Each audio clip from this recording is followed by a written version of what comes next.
Lexus RX was the world's first premium hybrid car. All versions of the RX were the best-selling Lexus in the UK, and they sold 100,000 a year of them in the USA. 100,000 a year of them. So it was a very popular Lexus back in the day. But here we are 20 years later, and of course the world has moved on leaps and bounds. Technology has improved massively, and this Lexus RX hybrid is now a completely old hat. Or is it? Because that's the funny thing. I'm not so sure it is.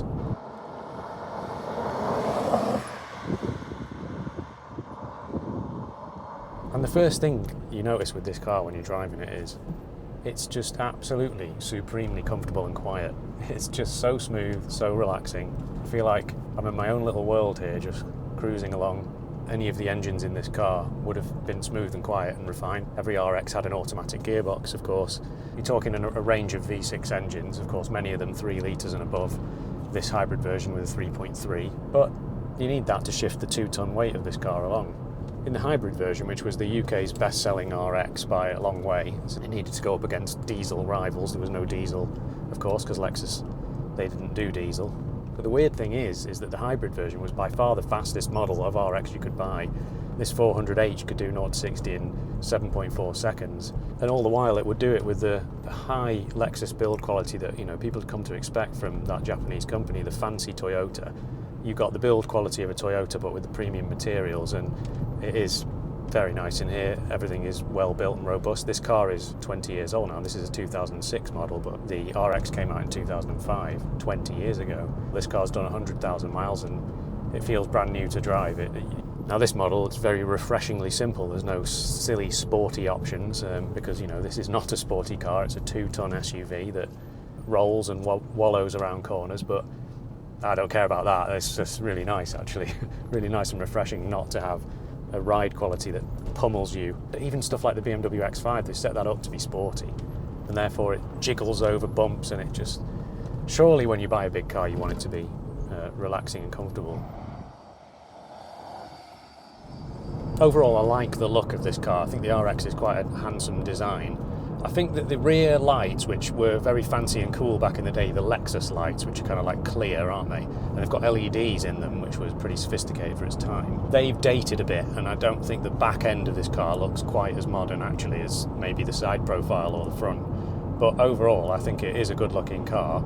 Not too shouty. It's got a little bit of a sporty look to it because they lowered that rear roof line over the previous RX, which was a bit more square.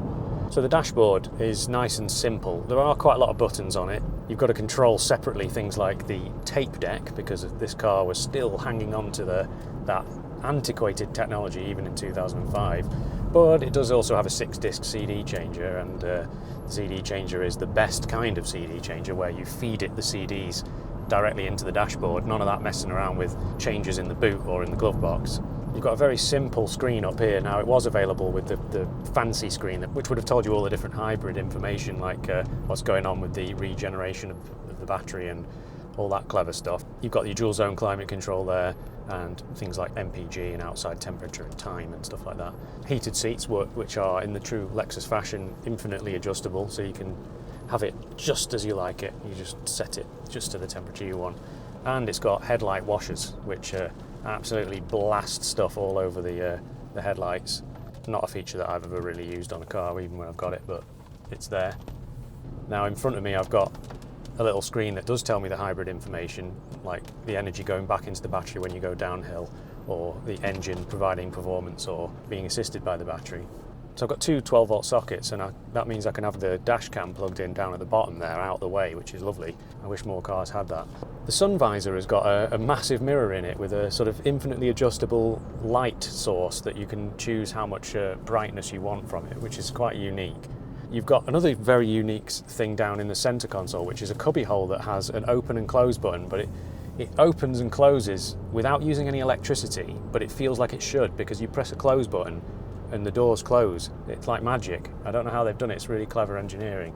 Of course, you've got cup holders in front of that.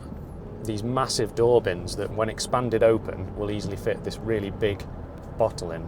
A refreshingly simple glove box, which is just a hole with no silly little things on it or ledges. Now the RX, of course, was well equipped for its day. It came with lots of different bits of kit. Your standard sound system had 8 speakers in it, and you could opt for an 11-speaker Mark Levinson sound system. You get things like auto wipers and auto dim rear view mirror, parking sensors on this car, and it was available with things like a parking camera, which I think would be quite good on a car like this, because this is a big, long car.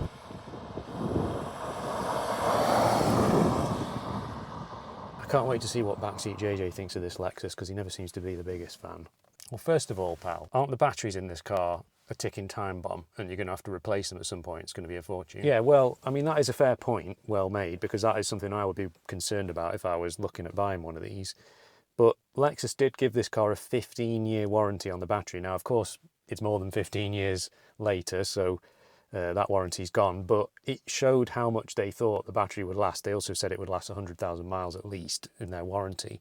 But the thing is, many people have reported achieving 200,000 miles before replacing the battery in this car, maybe even more, depending on how you drive it. And yeah, okay, maybe you'll have to replace the battery eventually. Because the other thing is that Lexus, when people get them serviced there, they'll do a hybrid health check. And if this car's been serviced at Lexus and it says that the hybrid system is good, then that's, you know, a reason that you can say, well, it's worth buying this car. And as always, therefore, it's worth looking for Lexus service history in a car, because then you'll know. Yeah, fair enough, fair enough. So here's another question for you. How old's the owner of this car? Yeah, he's 82. Well, I rest my case. I just want to say thank you, David, at this point, for lending me the car, and Lee for sort of talking you into it. Anyway, what do you think about the back? Back here, headroom and legroom is okay. Thing is, you were slagging off the BMW X5 before for its like hard ride and stuff and its sportiness, but that car actually does have quite a bit more room in the back than this one. The seat does come forward, but if I do that, I lose all my legroom completely. Ah, yeah. So if I do that, oh, yeah, boy, this is it. This is the life.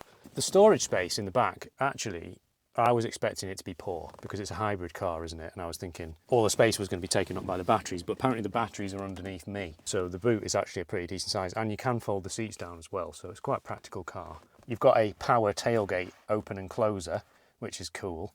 And with the key fob, you can actually open and close the boot all the way by pressing a button, which is a pretty decent feature. Not many cars have that. Yeah, anyway, JJ, that's the back of the RX. Okay, cheers, pal.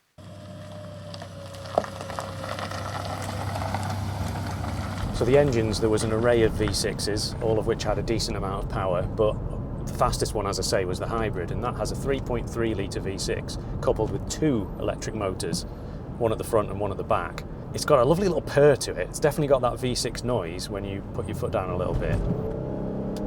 Oh, it's a surprising turn of pace, but most of the time, obviously, it's just cruising along and you can't really hear the engine. You can't change the gearbox sportiness. There's no sport mode or anything.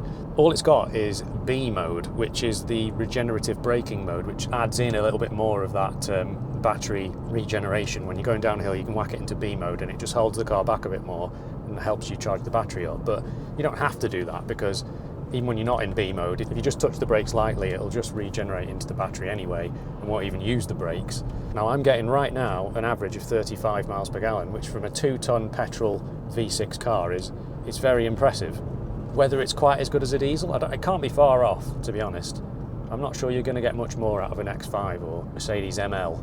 The CVT gearbox is, of course, very strange, but in this car, which isn't a sporty car, absolutely suits it. I found it a little bit of a strange one in the Lexus GS, which was trying to be a little bit more sporty and sleek, and to have a CVT in that kind of takes away a little bit from the fun of the sportiness of the car. But in this car, it doesn't. It suits it. It's completely smooth, of course. There's never any gear changes. It's just continuously adjusting to whatever performance you need. This car is, of course, 4-wheel drive, and the normal non-hybrid RX400, RX350, etc., they had proper 4-wheel drive system with a prop shaft that ran down the middle and fed the power into the back wheels from the engine. In this car, in the hybrid, that's not the case. It actually only has electric at the back. There's no prop shaft, and the engine cannot affect the back axle at all. So what that means is when you put your foot down or when you need extra traction, it will give you that extra traction using the electric assistance instead. It's not an off-roader. You really do not want to take this car anywhere really out other than now a gravel track, you know, or a bit of snow or ice. But you've got lots of nice ground clearance, and it absolutely smashes over any speed bump like they're not even there. It's also safe. So although they never Euro NCAP crash tested this car, they did test it in America, and the IIHS gave it a good rating, which I think is the best rating they can give a car, and the NHTSA gave it 5 stars. We were talking about this at the start of this video, how this car is 20 years old and presumably it's now old hat. Well, it really isn't. Now, I've recently driven a fair few modern SUVs, and if you ignore all of the modern stuff that they put in cars, and most of it I'm not bothered about personally, maybe it's just because I come from a certain era and I'm not interested in all of this crazy touchscreen nonsense that you get in modern cars, but this car feels like a brand new car. Honestly, there's just no discernible difference between the way this car drives. It's very smooth, it's very quiet, it handles as a modern SUV does, one focused on luxury like a Volvo, for example, and it just cruises along, and it's not even uneconomical, so even that is often a reason to buy a new car, isn't it, because you want the economy. What a surprisingly brilliant car, I will say. If you're into the saloon type car, then I would check out a recent review I did on the Lexus GS, which I'm going to leave up there. A massive thanks to Lee and David and you for watching, and I'll see you in the next one.